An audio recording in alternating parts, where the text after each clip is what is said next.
আমরা যদি ভোটের রাজনীতি দেখি তাহলে 1991 থেকে শুরু করে এখন পর্যন্ত জামায়াতের যে ভোটের শতাংশ সেটি আসলে খুব কম।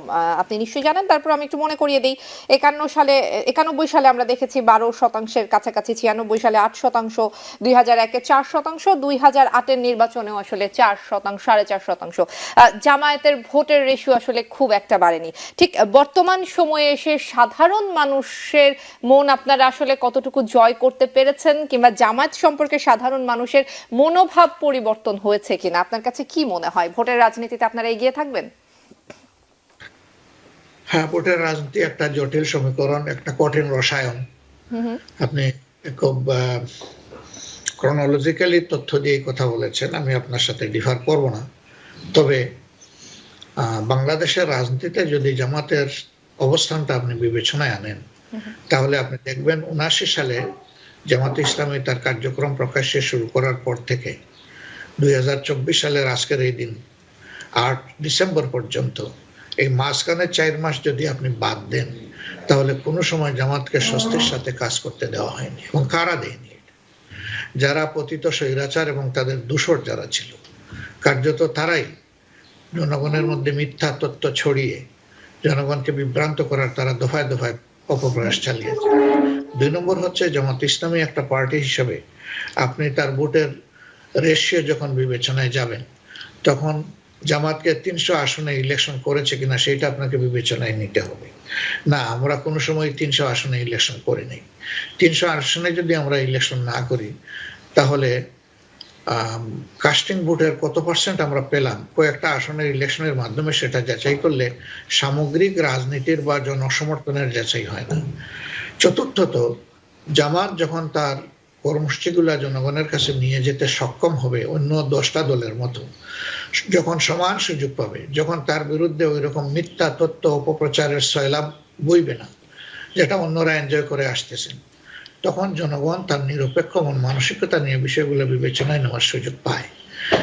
5ই আগস্টের এবারকার এই পরিবর্তনের পর থেকে মিডিয়া জগৎ যতটুকু আমাদের কাছে আসছেন বা আমরা যতটুকু যাওয়ার সুযোগ পেয়েছি, মিডিয়া ওয়ার্ল্ড আপনারাই সাক্ষী, একজন গর্বিত সদস্য হিসাবে, যে এর আগে কিন্তু সেই সুযোগটা জামাত ইসলামকে দেওয়া হয়নি।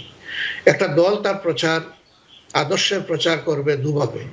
একটা হলো সে দলীয়ভাবে ফিজিক্যালি করবে, আর একটা করবে সে মিডিয়ার মাধ্যমে। তো মিডিয়ার এই সুযোগটা থেকে তো আমরা দীর্ঘদিন যুগ যুগ ধরে আমরা বঞ্চিত ছিলাম। এখন আমাদেরকে কথা বলার সুযোগ দেওয়ার জন্য আমরা ধন্যবাদ জানাই মিডিয়া ওয়ার্ল্ডকে, যে তারা এই সুযোগটা সৃষ্টি করে দিচ্ছেন। এখন আমাদের কথা জনগণের কাছে যাবে, অন্যদের কথাও যাচ্ছে। জনগণ তখন সবকিছু বাস বিচার করতে পারবে, জনগণ তুলনামূলক বিবেচনায় নিতে পারবে যে কার বক্তব্য সঠিক এবং বক্তব্যের সাথে কার আচরণের মিল খুঁজে পাওয়া যায়। তো জামাতে ইসলামী এই দেশেরই মানুষের গড়া সংগঠন এবং আমরা সমাজের সাথে সুখে দুঃখে ভাগাভাগি করেই থাকি। জনগণ আমাদেরকে দেখছে, জনগণ মূল্যায়ন করছে। তার সঠিক রিফ্লেকশনটা হবে ভোটের মাধ্যমে, যদি একটা সুষ্ঠু নির্বাচন অনুষ্ঠিত হয়। 14, 18, 24 এই 3 নির্বাচনের অবস্থা তো সবাই জানেন। এমনকি 8 সালের ডিসেম্বরের 29 তারিখ যে নির্বাচনটা হয়েছিল, সেটাও কিন্তু একটা সাজানো পাতানো নির্বাচন ছিল। বলবেন যে তার প্রমাণ কি? তার প্রমাণ অবশ্যই আছে। সেখানে একটা কথা চালু ছিল, সেফ এক্সিট। যারা তখন সরকার চালাচ্ছিলেন তারা জানতেন যে তারা জনগণের উপরে কি অত্যাচার করেছেন। তারা এসেছিলেন জনগণকে উদ্ধার করতে, এসে নিজেরাই অত্যাচারীর ভূমিকায় অবতীর্ণ হয়ে গেলেন। যার কারণে তাদের জন্য একটা সেফ এক্সিট দরকার ছিল। তারা বোঝাপড়া করেছিলেন যে কার মাধ্যমে সেই সেফ এক্সিটটা পাবেন। তারা যে সমস্ত কাজ করেছিলেন সবগুলা বৈধ ছিল না, সঙ্গত ছিল না, অনেকগুলা ওভার প্লে করেছিলেন।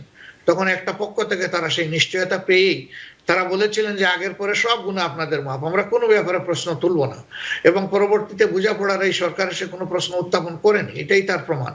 এরশাদ সাহেব ছিলেন তাদের পার্টনার, ক্ষমতার পার্টনার, আবার বিরোধী দলে। এটা বিশ্বের মধ্যে একটা বিরল দৃষ্টান্ত আপনার অদ্ভুত গণতন্ত্রের। কার্যত তিনি ছিলেন অধীনস্থ বিরোধী দলের নেতা এবং বিরোধী দলের প্রতিনিধি। তো তিনি সেই সংসদে দাঁড়িয়ে বলেছিলেন, আমাদেরকে ভুলে গেলে চলবে না, আমরা শুধু জনগণের ভোটে এখানে আসিনি, আমরা কিভাবে এখানে এসেছি এই কথা যেন আমরা ভুলে না যাই। তো তিনি হাটে হাড়ি ভেঙেই দিয়েছিলেন। তো এইভাবে সেই নির্বাচনটাও যে কতটুকু কি ছিল সেটা জনগণ জানে।